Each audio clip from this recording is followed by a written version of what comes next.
Okay, so as you know, we do a lot of tax returns here. I'm trying to get on the right side here. I do a lot of tax returns here, and when people owe taxes, you know, it produces big stacks of mail, right? These are like people that we represent, and as you see, the IRS, they will keep sending you notices and notices that you owe. They never send you notices saying that, hey, look, we're giving you a big refund. Or sometimes they do if they need to make an adjustment. But here are the 5 steps you can do if you do owe, especially if you owe big time taxes. I think I better get over this way.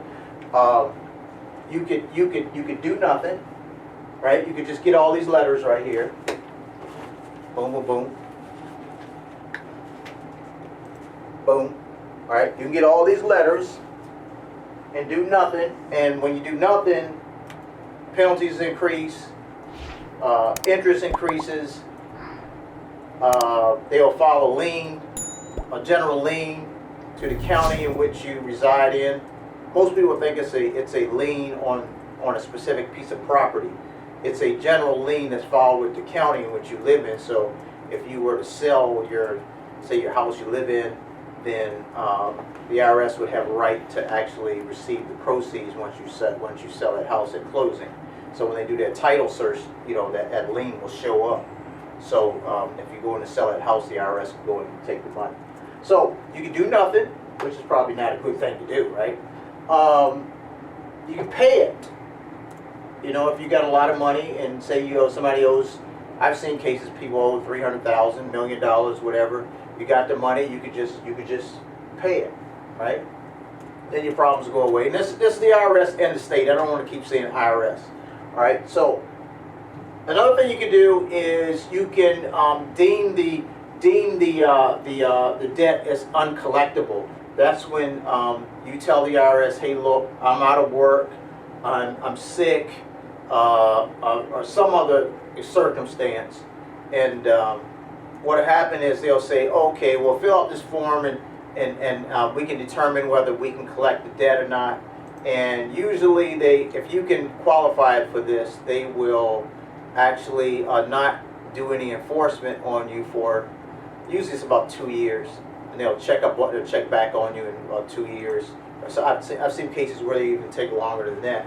So that they'll check up on you and to see whether your finances are still in the same position. So all it does is just stop the enforcement. That's all it does, is stop the nasty letters from coming. If you can get your debt as being deemed as uncollectible, right? You got to be in some bad circumstance in order to get that. All right. The next thing is a payment plan, right? So a payment plan it's not a great solution, but because the IRS compounds interest daily, not like a bank where they compound interest per month. They compound interest daily. So that's the reason why your interest always climbs very rapidly. And if you have a choice between refinancing your house and paying off the debt, or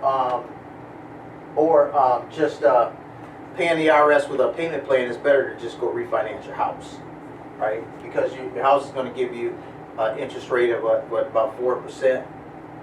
The IRS interest is going to be, 2-3% daily. So this is a much severe case to be in. Even if you got the best of payment plans, the interest is still accumulating, right? The fifth case is when the IRS, people call this several things, to settle the debt. The IRS official name is called offer and compromise.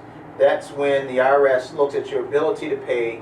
They look at your assets, they look at how much you make, and then they determine from that point on whether what you can pay within the statute of limitations. So in the IRS's case, there is a 10-year statute of limitation.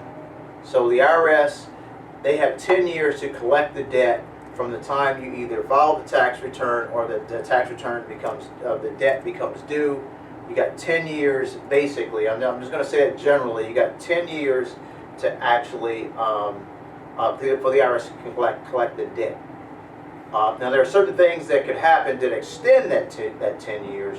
For example, bankruptcy, or you put a halt on your account, like for example the uncollectible, it will actually extend that 10 years, right? So there are certain cases where you can that 10 years does get extended.